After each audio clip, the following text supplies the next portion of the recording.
നമസ്കാരം. അവറ്റോളോട് കരച്ചിൽ കേൾക്കാൻ എന്ത് സുഖമാണ്, എന്തൊരു സംഗീതാത്മകമാണ്.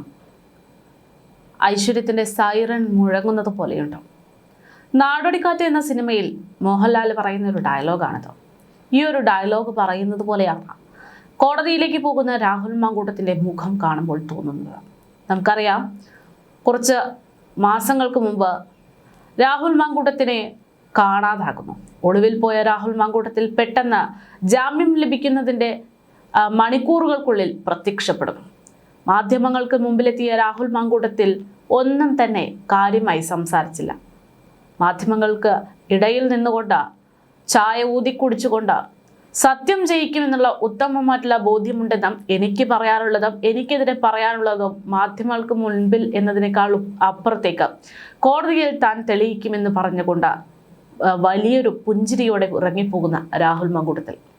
അതേ രാഹുൽ മാങ്കൂട്ടത്തിൻ്റെ പുഞ്ചിരിയാണ് ഇന്നും കാണാനിടയായത്. മൂന്നാമതായി ഉയർന്ന ലൈംഗികാരോപണ പരാതി അല്ലെങ്കിൽ പീഡന പരാതി, അതുമായി ബന്ധപ്പെട്ട് അറസ്റ്റിലായിട്ടുള്ള രാഹുൽ മാങ്കൂട്ടത്തിനെ കോടതിയിലേക്ക് കൊണ്ടുപോകുന്നതിനിടയിൽ വലിയ രീതിയിലുള്ള പ്രതിഷേധങ്ങൾക്ക് ഇന്ന് വഴിയൊരുങ്ങി. DYFI ഉൾപ്പെടെയുള്ള പ്രതിഷേധ സംഘങ്ങൾ രാഹുൽ മാങ്കൂട്ടത്തിനെതിരെ ഇരച്ചെത്തിയപ്പോൾ പോലും രാഹുൽ മാങ്കൂട്ടത്തിൻ്റെ മുഖത്ത് ഒരു തുള്ളി ഭയമുണ്ടായിരുന്നില്ല. പുഞ്ചിരിച്ചുകൊണ്ട് അവർ പറയുന്നതെല്ലാം തന്നെ കേട്ടുകൊണ്ട് ചിരിച്ചുകൊണ്ടിരിക്കുന്ന രാഹുൽ മാങ്കൂട്ടത്തിൽ. പോലീസ് വാഹനത്തിൽ കയറിയിരുന്ന രാഹുൽ മാങ്കൂട്ടത്തിനെ ആക്രമിക്കുന്ന തരത്തിലായിരുന്നു പ്രതിഷേധം. പ്രതിഷേധക്കാർ വാഹനം തല്ലുന്ന തരത്തിൽ രാഹുൽ മാങ്കൂട്ടത്തിന്റെ മുഖത്തടിക്കുന്ന തരത്തിലുള്ള ഓരോ ആക്ഷനുകളും കാണിക്കുമ്പോഴും രാഹുൽ മാങ്കൂട്ടത്തിൽ എല്ലാം നോക്കി വീക്ഷിക്കുകയാണ്. ചിരിച്ചുകൊണ്ട് എല്ലാത്തിനും ഒരുത്തരം ഒരു നാൾ പറയുമെന്നുള്ള ലാഘവത്തോടെ ഇരിക്കുകയാണ്. മാധ്യമപ്രവർത്തകർ നിരവധി ചോദ്യങ്ങൾ രാഹുൽ മാങ്കൂട്ടത്തിനോട് ചോദിക്കുന്നുണ്ട് എങ്കിൽ പോലും രാഹുൽ മാങ്കൂട്ടത്തിൽ ഒന്നിനും മറുപടി പറയാൻ പോയിട്ടില്ല. ഒരു പക്ഷേ ഇതിനെല്ലാം ഉത്തരം താൻ തന്നെ ഒരു കാലത്ത് പറയുമെന്നുള്ള ആത്മവിശ്വാസമായിരിക്കാം, അല്ല എങ്കിൽ രാഹുൽ മാങ്കൂട്ടത്തിന്റെ മാനസികമായിട്ടുള്ള ബുദ്ധിമുട്ട് അത് തന്നെയായിരിക്കാം എന്നുള്ള വിലയിരുത്തൽ വരുന്നു. രാഹുൽ മാങ്കൂട്ടത്തിൽ എന്താണ് ഉദ്ദേശിക്കുന്നത് എന്ന് പോലും മനസ്സിലാകാത്ത തരത്തിലുള്ള ഒരു ശരീര ഭാഷയാണ് ഇപ്പോഴുള്ളത് എന്നുള്ളത് പറയേണ്ടിയിരിക്കുന്നു. എന്താകും കേസിന്റെ വിധികൾ എന്നതൊക്കെ പുറത്തു വരുന്നതിന് മുമ്പ് തന്നെ രാഹുൽ മാങ്കൂട്ടത്തിന്റെ ആ ഒരു മുഖത്തെ എക്സ്പ്രഷൻസ് ആണ് ഇപ്പോൾ സമൂഹ മാധ്യമങ്ങളിൽ ശക്തമായിട്ട് ചർച്ച ചെയ്യപ്പെടുന്നത്. വലിയ രീതിയിലുള്ള പ്രതിഷേധം ഇന്ന് രാഹുൽ മാങ്കൂട്ടത്തിനെതിരെ അരങ്ങേറിയിരുന്നു. പ്രതിഷേധക്കാർക്കിടയിലൂടെ വാഹനത്തിലേക്ക് പോലീസ് രാഹുൽ മാങ്കൂട്ടത്തിനെ പൊതിഞ്ഞുകൊണ്ട് പോകുകയായിരുന്നു എന്നുള്ളതാണ്. പോലീസ് വാഹനത്തിലേക്ക് ആഞ്ഞടിച്ചുള്ള പ്രതിഷേധമടക്കമാണ് ഇന്നുണ്ടായത്. DYFIയും SFIയും യുവമോർച്ച നേതാക്കന്മാരും ഒക്കെ തന്നെ ഇരച്ചെത്തിക്കൊണ്ട് വലിയ രീതിയിലുള്ള പ്രതിഷേധങ്ങൾക്ക് വഴിയൊരുക്കി. ഹൂ കെയേഴ്സ് എന്ന് പറയുന്ന രാഹുൽ മാങ്കൂട്ടത്തിന്റെ ആ ഒരു വാചകം അത് കടമെടുത്തുകൊണ്ട് തിരിച്ചടിക്കുകയാണ് DYFI പ്രവർത്തകരുൾപ്പെടെ. പൊതിച്ചോറ് പോലുള്ള നിരവധി കാര്യങ്ങൾ ഈ വിഷയത്തിൽ കൊണ്ടുവരുന്നുണ്ട്. നമുക്കറിയാം, ഇതിനു മുമ്പ് വലിയ രീതിയിലുള്ള വിമർശനങ്ങൾക്ക് ഇടയായ ഒരു വിഷയം. ആശുപത്രികളിൽ വിതരണം ചെയ്യുന്ന പൊതിച്ചോറ് പദ്ധതിയിൽ മറവിൽ അനാശാസ്യം നടക്കുന്നുവെന്ന് മുൻപ് രാഹുൽ മാങ്കൂട്ടത്തിൽ ആരോപിച്ചിരുന്നു. അന്ന് രാഹുൽ മാങ്കൂട്ടത്തിൽ പറഞ്ഞ അതേ വാക്കുകൾ കടമെടുത്തുകൊണ്ട് അല്ലെങ്കിൽ അതേ വാക്ക് ഉപയോഗിച്ചുകൊണ്ട് തിരിച്ചടിക്കുകയാണ്. അതേ നാണയത്തിൽ രാഹുൽ മാങ്കൂട്ടത്തിനെ ആക്ഷേപിക്കുകയാണ്, ആഞ്ഞടിക്കുകയാണ് DYFI പ്രവർത്തകർ ഉൾപ്പെടെ. രാഹുൽ മാങ്കൂട്ടത്തിൽ MLA ബലാത്സംഗ കേസിൽ ജയിലിലായ മണിക്കൂറുകൾക്കുള്ളിൽ ആ വാർത്ത അച്ചടിച്ച പത്രത്തിൽ പൊതിച്ചോറ് വിതരണം ചെയ്തുകൊണ്ടാണ് DYFIയുടെ മധുര പ്രതികാരം എന്ന് പറയേണ്ടി വരും, അല്ലെങ്കിൽ പ്രതികാരം എന്ന് പറയേണ്ടി വരും. സമൂഹ മാധ്യമങ്ങളിൽ ഒന്നടങ്കം ഇത്തരത്തിലുള്ള പൊതിച്ചോറിന്റെ ഫോട്ടോകളടക്കം പ്രചരിക്കുന്നുണ്ട്. രാഹുൽ അറസ്റ്റിലായ വാർത്ത അച്ചടിച്ചു വന്ന പത്രത്തിൽ ഇന്ന് പൊതിച്ചോറ് പൊതിയുമെന്ന DYFI കഴിഞ്ഞ ദിവസം തന്നെ പ്രതികരിച്ച് രംഗത്തേക്ക് വന്നിരുന്നു. ഇതേക്കുറിച്ചുള്ള ഒരു ഫേസ്ബുക്ക് കുറിപ്പും വലിയ രീതിയിൽ വൈറലായിട്ടുണ്ട്. നിറഞ്ഞ മനസ്സോടെയാണ് പൊതി കെട്ടുന്നതെന്നും പൊതിച്ചോറിന്റെ ഉള്ളിൽ നല്ലൊരു കോഴി ഫ്രൈ വയ്ക്കാൻ മറന്നിട്ടില്ല എന്നും പറഞ്ഞുകൊണ്ടായിരുന്നു ഈ പറയുന്ന പോലുള്ള കുറിപ്പ് വൈറലായത്. പൊതിച്ചോറുമായി പ്രതിഷേധം കഴിഞ്ഞ ദിവസം അറസ്റ്റിലായിട്ടുള്ള രാഹുലിനെ വൈദ്യപരിശോധനയ്ക്കായിട്ട് എത്തിയ സമയത്തും ഉണ്ടായി എന്നുള്ളതാണ് യാഥാർത്ഥ്യം. പത്തനംതിട്ട ജനറൽ ആശുപത്രിയിലേക്ക് എത്തിയപ്പോൾ DYFI പ്രവർത്തകർ അതിശക്തമായിട്ടുള്ള പ്രതിഷേധങ്ങൾക്ക് വഴിയൊരുക്കിയിട്ടുണ്ട്. ജയിലിൽ കഴിക്കാൻ അവൻ ഈ പൊതിച്ചോറ് കൊടുക്കണേ എന്നുള്ള പരാമർശം അടക്കം വിളിച്ചു പറഞ്ഞുകൊണ്ടുള്ള വലിയ രീതിയിലുള്ള ആക്ഷേപങ്ങളും കാര്യങ്ങളും ഒക്കെ തന്നെ രാഹുൽ മാങ്കൂട്ടത്തിനെതിരെ ഉണ്ടായിക്കൊണ്ടിരിക്കുകയാണ്. ആശുപത്രിക്ക് മുൻപിൽ പ്രതിഷേധിച്ച ഡിവൈഎഫ്ഐ യുവമോർച്ച പ്രവർത്തകർ വിളിച്ചു കൂവിയത് കോഴിക്കുട്ടി, കാട്ടുകോഴി എന്നതടക്കമുള്ള കാര്യങ്ങളായിരുന്നു. അത്തരത്തിൽ വലിയ രീതിയിലുള്ള അധിക്ഷേപങ്ങളും പരാമർശങ്ങളും ഒക്കെ ഉന്നയിച്ചുകൊണ്ട് രാഹുൽ മാങ്കൂട്ടത്തിനെതിരെ പ്രതിഷേധങ്ങൾ ഉന്നയിച്ചുകൊണ്ട് സജീവമായിട്ട് രംഗത്തേക്ക് പ്രതിഷേധക്കാർ എത്തുമ്പോഴും അതിലൊന്നും കുലുങ്ങാതെ നിൽക്കുന്ന ഒരു സാഹചര്യമാണ് ഇപ്പോൾ രാഹുൽ മാങ്കൂട്ടത്തിന്റെ മുഖഭാവത്തിൽ നിന്ന് വ്യക്തമാകുന്നത്. പലപ്പോഴും പല വിവാദ വിഷയങ്ങൾ ഉണ്ടാകുന്ന സമയത്തും രാഹുൽ മാങ്കൂട്ടത്തിൽ പറയുന്ന ഒരു കാര്യമുണ്ട്. അതായത് സമരം ചെയ്യാനുള്ള അവകാശം ഈ ജനാധിപത്യ രാജ്യത്തെ എല്ലാ വ്യക്തികൾക്കുമുണ്ട്. അതുകൊണ്ട് സമരത്തെ താൻ സ്വീകരിക്കുന്നു അല്ലെങ്കിൽ സമരത്തെ താൻ സ്വാഗതം ചെയ്യുന്നു എന്നുള്ള പ്രതികരണങ്ങൾ നടന്നിട്ടുണ്ട്. ഒരുപക്ഷെ അത്തരത്തിലാണോ ഇന്ന് ഈ പറയുന്ന രീതിയിൽ ലാഘവത്തോടെ രാഹുൽ മാങ്കൂട്ടത്തിൽ എടുക്കുന്നത്? അതല്ല, ഇതിന് പിറകിൽ ഇനി ജയിലിൽ നിന്നിറങ്ങിയതിനു ശേഷം താൻ ഇതിനെല്ലാം മറുപടി പറയും എന്നുള്ളതാണോ ഈ പുഞ്ചിരി കൊണ്ട് ഉദ്ദേശിക്കുന്നത് എന്നൊക്കെയാണ് ജനങ്ങൾ നോക്കുന്നത്. എന്തായാലും പ്രതിഷേധക്കാർക്കിടയിലേക്ക് വലിയ പുഞ്ചിരിയോട് മാത്രമാണ് രാഹുൽ മാങ്കൂട്ടത്തിൽ ഇന്നും എത്തിയിരിക്കുന്നത് എന്നുള്ളതാണ് ആ ഒരു മുഖഭാവം. അത് വലിയ രീതിയിൽ പല ആളുകൾക്കും അരോചകമായിട്ട് തോന്നുന്നുണ്ട്. കാരണം വലിയ രീതിയിലുള്ള പ്രതിഷേധങ്ങൾ ഉയരുന്ന സാഹചര്യത്തിലും ഇയാൾക്ക് എങ്ങനെയാണ് ഇത്തരത്തിൽ ചിരിക്കാൻ സാധിക്കുന്നത് എന്നുള്ളതാണ് ചോദ്യം. പക്ഷേ ഇത് രണ്ട് തരത്തിലെടുക്കാം. ഒന്ന്, താൻ കുറ്റക്കാരനല്ല അല്ലെങ്കിൽ താൻ മാത്രമല്ല ഇവിടെ കുറ്റക്കാരൻ എന്ന് മനസ്സിലാക്കുന്നതിന്റെ ഒരു യാഥാർത്ഥ്യ ബോധത്തോടെയുള്ള ചിരിയായിരിക്കാം ഒരുപക്ഷെ രാഹുൽ മാങ്കൂട്ടത്തിൻ്റെത്. അതല്ല എങ്കിൽ നമുക്കറിയാം, ഇതിനു മുമ്പ് രാഹുൽ മാങ്കൂട്ടത്തിനെതിരെ ഉണ്ടായിട്ടുള്ള പരാതികൾ ഉയർന്ന സമയത്തുണ്ടായിട്ടുള്ള വാർത്തകളുടെ കാര്യങ്ങളൊക്കെ അറിയാം. ഒരുപക്ഷെ ആ വാർത്തകളും ആ യാഥാർത്ഥ്യങ്ങളും ഒക്കെ ഓർത്തെടുത്തപ്പോഴാണോ രാഹുൽ ഇത്തരത്തിൽ ചിരിച്ചുകൊണ്ട് മുന്നോട്ട് വരുന്നത് എന്നുള്ള ചോദ്യങ്ങളൊക്കെ നിൽക്കുന്നുണ്ട്. എന്തായാലും രാഹുൽ മാങ്കൂട്ടത്തിന് ഒരു കോൺഫിഡൻസ് ലെവൽ ഉണ്ട് എന്ന് തന്നെയാണ് ഇത്തരത്തിലുള്ള ചിരിയിലൂടെ വ്യക്തമാകുന്നത്. കാരണം നിയമപരമായിട്ട് കേസ് ഏത് തരത്തിൽ കൈകാര്യം ചെയ്യണം അല്ലെങ്കിൽ തെളിവ് തൻ്റെ പക്കലുണ്ട് എന്നുള്ളൊരു ആത്മവിശ്വാസം അത് രാഹുൽ മാങ്കൂട്ടത്തിലുണ്ട് എന്നാണ് രാഹുൽ മാങ്കൂട്ടത്തിനെ ഇപ്പോഴത്തെ ഈ ഒരു ശാരീരിക ഒരു പ്രവണത അല്ലെങ്കിൽ ശാരീരിക ഭാഷ കൊണ്ട് വ്യക്തമാക്കിക്കൊണ്ടിരിക്കുന്നത് എന്നുള്ളതാണ്. എന്തായാലും ഇന്ന് വലിയ രീതിയിലുള്ള പ്രതിഷേധങ്ങൾ രാഹുൽ മാങ്കൂട്ടത്തിനെതിരെ അരങ്ങേറിയിട്ടുണ്ട്.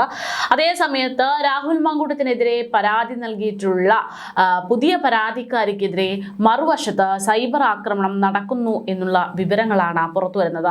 അത്തരത്തിൽ സൈബർ ആക്രമണം വരുന്ന സാഹചര്യത്തിൽ അതിനുവേണ്ടി ഒരു പോലീസ് പട്രോളിംഗ് അടക്കം നടത്തിയിട്ടുണ്ട് എന്നും സൈബർ ഇടങ്ങളിൽ പട്രോളിംഗ് അടക്കം നടത്തിയിട്ടുണ്ടെന്നും അതിന്റെ അടിസ്ഥാനത്തിൽ നിരവധി ആളുകൾ ഈ പരാതിക്കാരിക്കെതിരെയാണ് സംസാരിക്കുന്നതെന്നും അത് സൈബർ ആക്രമണമായി കണക്കാക്കുമെന്നും അതിനു വേണ്ടുന്ന നിയമ നടപടികൾ സ്വീകരിക്കാൻ ഒരുങ്ങുന്നു എന്നുള്ള സൂചനകളും പുറത്തു വരികയാണ്. നമുക്കറിയാം, ഇതിനു മുൻപ് രാഹുൽ മാങ്കൂട്ടത്തിനെതിരെ പരാതി നൽകിയിട്ടുള്ള പരാതിക്കാർക്കെതിരെ വലിയ രീതിയിലുള്ള അധിക്ഷേപങ്ങളും പരാമർശങ്ങളും ഒക്കെ നടത്തി എന്നതിന്റെ അടിസ്ഥാനത്തിൽ നിരവധി ആളുകൾക്കെതിരെ നടപടിയെടുക്കാനുള്ള സാധ്യതകളുണ്ട് എന്നുള്ള വാർത്തകളൊക്കെ പുറത്തു വന്നിരുന്നു. ഏകദേശം 16 ദിവസത്തോളം രാഹുൽ ഈശ്വർ എന്ന് പറയുന്ന വ്യക്തി ജയിലിൽ കിടന്നതും അത്തരത്തിലൊരു ആക്ഷൻ എടുത്തതിന്റെ ഭാഗമായിട്ട് തന്നെയാണ് എന്നുള്ളതാണ്. ഇനി അതേ സാഹചര്യം ആവർത്തിക്കപ്പെടും എന്നുള്ള സൂചനകളാണ് പുറത്തു വരുന്നത്. രാഹുൽ മാങ്കൂട്ടത്തിനെതിരെ പരാതി നൽകിയിട്ടുള്ള പുതിയ പരാതിക്കാരിക്ക് നേരെ ക്രൂരമായിട്ടുള്ള സൈബർ ആക്രമണം നടക്കുന്ന സാഹചര്യത്തിൽ നിയമ നടപടി ഉണ്ടാകാനുള്ള സാധ്യതകളുണ്ട് എന്നുള്ള സൂചനകളും പോലീസ് സംവിധാനങ്ങളിൽ നിന്ന് പുറത്തു വരുന്നുണ്ട്. അതേസമയം കഴിഞ്ഞ ദിവസമാണ് രാഹുൽ മാങ്കൂട്ടത്തിനെ പോലീസ് അറസ്റ്റ് ചെയ്യുന്നത്. മൂന്നാമതായിട്ട് ഉയർന്നിട്ടുള്ള ബലാത്സംഗ കേസാണ് രാഹുൽ മാങ്കൂട്ടത്തിന്റെ അറസ്റ്റിലേക്ക് നയിച്ചത് എന്നുള്ളതാണ്. പത്തനംതിട്ടയിലെ ഒരു ഹോട്ടലിൽ വെച്ചാണ് രാഹുൽ മാങ്കൂട്ടത്തിനെ പോലീസ് അറസ്റ്റ് ചെയ്തത്. 2024 ഏപ്രിൽ 24 നടന്നിട്ടുള്ള ബലാത്സംഗം അതിന്റെ ഭാഗമായിട്ടുണ്ടായിട്ടുള്ള യുവതിയുടെ പരാതിയുടെ അടിസ്ഥാനത്തിലാണ് പോലീസ് നടപടിയെടുത്തതെന്നാണ് നിലവിൽ പുറത്തു വന്നിരിക്കുന്ന റിപ്പോർട്ടും. ബലാത്സംഗവും ഗർഭഛിദ്രവുമാണ് ഇപ്പോൾ ഈ പരാതിയിൽ പ്രധാനമായിട്ട് അടിസ്ഥാനമായിട്ടുള്ള കാരണം. ഇതിന്റെയൊക്കെ ബന്ധപ്പെട്ടുള്ള തെളിവുകളെല്ലാം യുവതി അന്വേഷണ സംഘത്തിന് കൈമാറിയിട്ടുണ്ട് എന്നാണ് നിലവിൽ പുറത്തു വരുന്ന സൂചനയും. കോൾ റെക്കോർഡിംഗുകൾ അടക്കമുള്ള ശബ്ദരേഖകളും ചാറ്റിംഗ് റെക്കോർഡുകളും അടക്കം നിരവധി ഡിജിറ്റൽ തെളിവുകളാണ് പരാതിക്കാരി പോലീസിന് കൈമാറിയതെന്നാണ് വിവരം. അതിനൊപ്പം മെഡിക്കൽ രേഖകളും കൈമാറിയിട്ടുണ്ട് എന്നാണ് ലഭ്യമായിട്ടുള്ള സൂചന. ഗർഭാവസ്ഥയിൽ ഡോക്ടറെ കണ്ടതും ഭ്രൂണഹത്യയുമായി ബന്ധപ്പെട്ട ചികിത്സാ രേഖകളും എല്ലാം പരാതിക്കാരി അന്വേഷണ സംഘത്തിന് കൈമാറിയിട്ടുണ്ട്. അലസിപ്പോയിട്ടുള്ള ഗർഭത്തിന്റെ ഭ്രൂണാവശിഷ്ടം തെളിവായി സൂക്ഷിച്ചു വെച്ചിട്ടുണ്ട് എന്നാണ് പരാതിക്കാരി മൊഴിയിൽ പറഞ്ഞിരിക്കുന്നത്. പരാതി ലഭിച്ചത് അറിഞ്ഞാൽ രാഹുൽ ഒളിവിൽ പോകാനുള്ള സാധ്യതയുണ്ട് എന്ന് മുൻകൂട്ടി കണ്ട് ഒരു അന്വേഷണ സംഘം ഉണർന്ന് പ്രവർത്തിക്കുകയായിരുന്നു എന്നാണ് പിന്നീട് അറസ്റ്റിന് പിന്നാലെ പുറത്തു വന്ന റിപ്പോർട്ട്. പാലക്കാടായിരുന്നു രാഹുൽ ആദ്യം ഉണ്ടായിരുന്നത്. അവിടെ നിന്ന് പാലക്കാട് അതിർത്തി ജില്ലയിൽ നിൽക്കുന്ന ഒരു സാഹചര്യം. അതിനാൽ പോലീസ് നീക്കത്തെക്കുറിച്ച് എന്തെങ്കിലും സൂചന ലഭിച്ചാൽ രാഹുൽ തമിഴ്നാട്ടിലേക്ക് പിന്നീട് കഴിഞ്ഞ തവണ ഒളിവിൽ പോയിട്ടുള്ള കർണാടകയിലേക്കൊക്കെ രക്ഷപ്പെടാനുള്ള സാധ്യതകളുണ്ട് എന്ന് വിലയിരുത്തിക്കൊണ്ട് പോലീസ് ഈ പരാതി രഹസ്യമായി വെക്കുന്നു എന്നൊക്കെയാണ് വാർത്തകളിൽ നിറഞ്ഞത്. അതുകൊണ്ടാണ് ആരെയും വിവരം അറിയിക്കാതെ പോലീസ് ഇത്തരത്തിലൊരു പട്രോളിംഗ് അടക്കം നടത്തുന്ന തരത്തിലുള്ള ഒരു കേസ് അറസ്റ്റ് നടത്തിയതെന്നും പ്രത്യേക സ്ക്വാഡിനെ നിയോഗിച്ച് ഓപ്പറേഷൻ പൂർത്തിയാക്കിയതെന്നും പോലീസ് സംവിധാനങ്ങൾ വ്യക്തമാക്കുന്നു. പക്ഷേ ഇത് വലിയ വിരോധാഭാസങ്ങൾക്ക് വഴിയൊരുക്കിയിട്ടുണ്ട്. കാരണം സ്വർണ്ണക്കൊള്ളയുമായി ബന്ധപ്പെട്ടുള്ള നിർണായകമായിട്ടുള്ള തെളിവുകൾ, അതുമായി ബന്ധപ്പെട്ടുള്ള അന്വേഷണങ്ങൾ, അതിൽ പുതിയ നടപടികൾ, അതൊക്കെ ചർച്ച ചെയ്യപ്പെടുമ്പോഴാണ് പെട്ടെന്നൊരു ദിവസം ഇത്തരത്തിലൊരു പരാതി ലഭിച്ചിട്ടുണ്ട്, അറസ്റ്റ് ഉണ്ടാകുന്നുണ്ട് എന്നുള്ള ബ്രേക്കിംഗ് വാർത്ത പുറത്തു വരുന്നത്. ഇതോടുകൂടെ വലിയ സംശയങ്ങൾ ഈ വിഷയത്തിൽ ഉണ്ടാകുകയാണ്. ഒരു നോർമൽ ഒരു പരാതിയായിരുന്നുവെങ്കിൽ കുഴപ്പമില്ലാതെ അതിൻ്റെതായിട്ടുള്ള നിയമ നടപടികളിലൂടെ പോയിക്കോട്ടെ എന്ന് തന്നെയാണ് ജനങ്ങളും വിചാരിക്കുന്നത്. പക്ഷേ ഇവിടെ പരാതിക്കാരി ഉന്നയിച്ചിരിക്കുന്ന പരാതിയിലുള്ള ഒരുപാട് വൈരുദ്ധ്യങ്ങൾ അത് തന്നെയാണ് പൊതുജനങ്ങൾക്കിടയിലും വികാരമുണർത്തുന്നത് എന്നുള്ളതാണ്.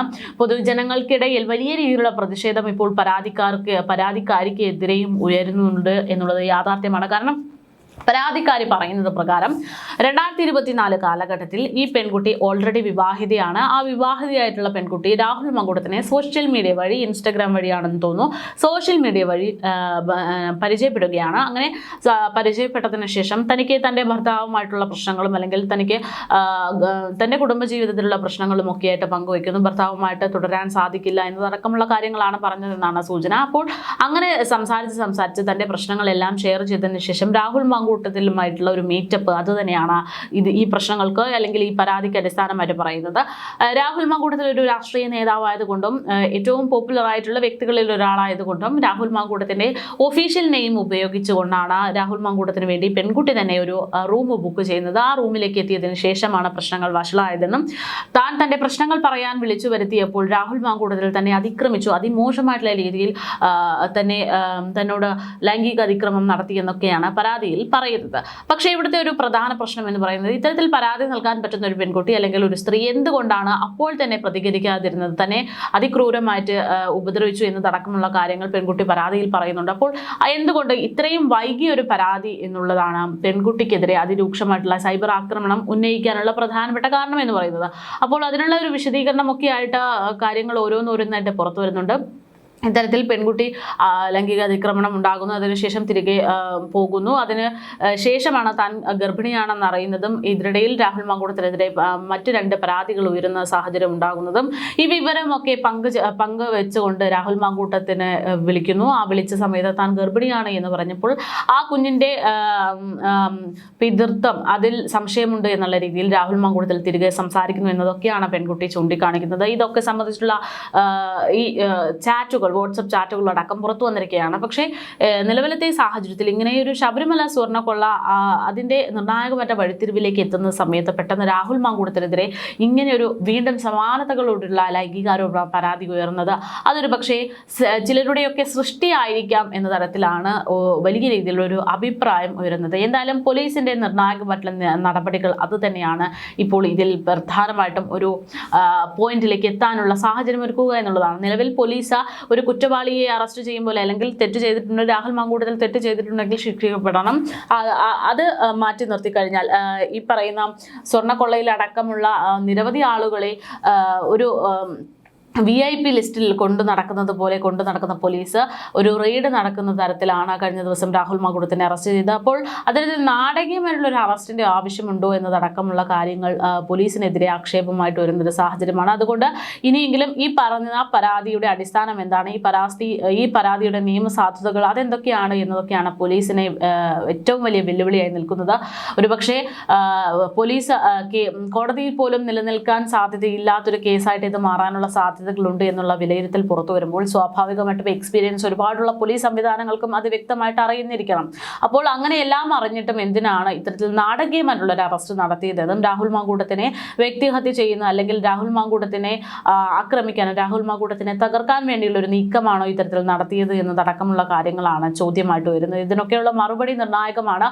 ഒരുപക്ഷെ കേസിൽ ഈ രാഹുൽ മാങ്കൂട്ടത്തിന് ജാമ്യം ലഭിക്കാനുള്ള സാധ്യതകളുണ്ട് എന്നുള്ളതാണ് പുറത്തു വരുന്നത്. അങ്ങനെയാണെങ്കിൽ രാഹുൽ മാങ്കൂട്ടത്തിനെതിരൊരു പ്രതികരണം നടത്തുമോ, അല്ലെങ്കിൽ പോലീസ് സംവിധാനങ്ങൾക്ക് ഇപ്പോൾ ഒരു സംശയ നിലയിലുണ്ടാകുന്നു എന്ന് പറയുമ്പോൾ പോലീസ് സംവിധാനങ്ങൾ ഇനി ഇതിനെ എങ്ങനെയാണ് പ്രതിരോധിക്കുക, വിമർശനങ്ങൾക്ക് ഒരു മറുപടി നൽകുക എന്നുള്ളത് കൂടെ കാത്തിരുന്ന് കാണേണ്ടതുണ്ട്. എന്തായാലും നിർണായകമായിട്ടുള്ള മണിക്കൂറുകളിലൂടെയാണ് കാര്യങ്ങൾ കടന്നു പോകുന്നത്.